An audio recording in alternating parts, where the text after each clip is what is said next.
Ito, ang latest weather update.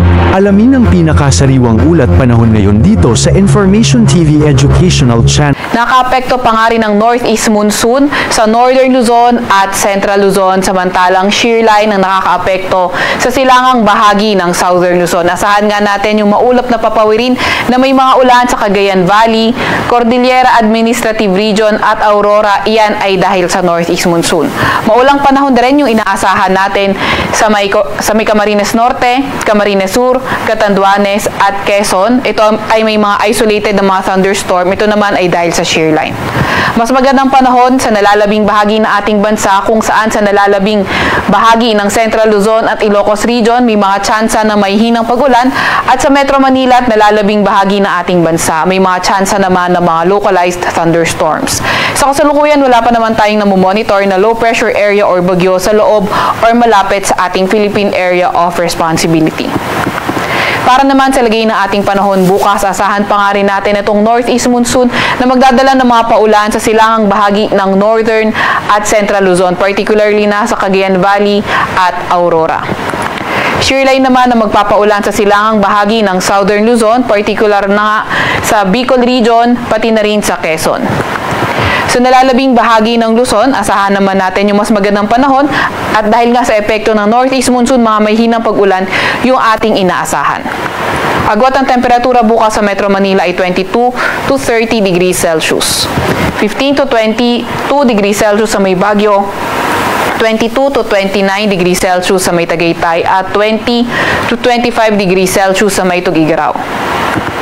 Agwat naman ng temperatura bukas sa Puerto Princesa at Calayan Islands ay 24 to 30 degrees Celsius. Para naman sa lagay ng panahon bukas sa may Visayas at Mindanao, inaasahan natin sa may silangang bahagi nga ng Visayas, shear line pa rin yung magdadala ng mga paulan.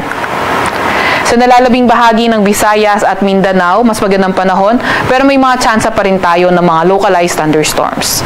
Agwat ang temperatura bukas sa Iloilo at Cebu ay 25 to 31 degrees Celsius. 24 to 33 degrees Celsius sa may Zamboanga, 24 to 31 degrees Celsius sa may Cagayan de Oro, at 25 to 30 degrees Celsius sa may Tacloban. Meron din tayong nakataas na gale warning sa Batanes, Babuyan Islands at hilagang parte nga nitong Ilocos Norte. Kaya kung maaari ay huwag muna tayong pumalaot sa mga lugar na iyan dahil magiging maalon hanggang sa napakaalon ng karagatan. Para naman sa 3-day weather outlook ng mga pangunahing syudad natin, inaasahan nga natin sa Metro Manila at Baguio City ay posibleng malakas pa rin yung epekto ng amihan sa malaking bahagi ng Luzon, kaya light rains lang yung inaasahan natin, at fair weather conditions. Although sa Legazpi City, pati na rin sa may silangang bahagi ng Southern Luzon, posible pa rin makaranas ng maulang panahon. Ito naman ay dahil sa shear line. Para naman sa mga pangunahing syudad sa may Visayas, inaasahan nga natin sa may Tacloban, epekto ng shear line. Di lang sa Tacloban, pwede rin sa Eastern Visayas na makaapekto itong shear line, kaya asahan natin na magiging maulan sa mga lugar nila.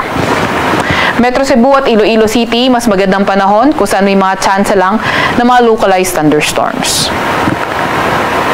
Para naman sa 3-day weather outlook ng mga pangunahing syudad sa Mindanao, Metro Davao, Cagayan de Oro at Zamboanga City, inaasahan nga natin yung mas magandang panahon sa area nila. Wala naman tayo nakikita mga pangmalawakan at pangmatagalan na cause ng mga pagulan, kaya mga tsansa lang ng mga localized thunderstorms sa ating kailangang bantayan.